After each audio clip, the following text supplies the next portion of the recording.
Şagird 3 imtahanda iştirak etmiştir. İlk 2 imtahan ədədi ortası 7-dir.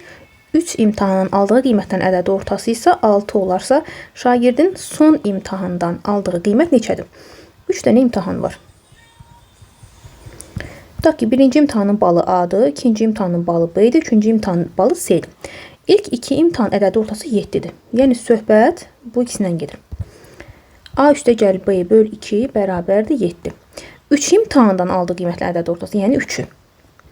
A üstəgəl B üstəgəl C böl 3 bərabərdir 6 olarsa hesablayırıq. Belə tənliklər sistemi kimi edək. Birincidən B-nin məxrəcində 7-nin məxrəcində var? 1 var. Buna çarpaz şəkildə vura bilərəm. Yəni A üstəgəl B-ni 1-ə vururam, elə A üstəgəl B eləyir. 7-ni də 2-yə vuranda 14. Digər tərəfdən də eyni qaydada 6-nın məxrəcində 1 var. Bunları çarpaz şəkildə vururuq.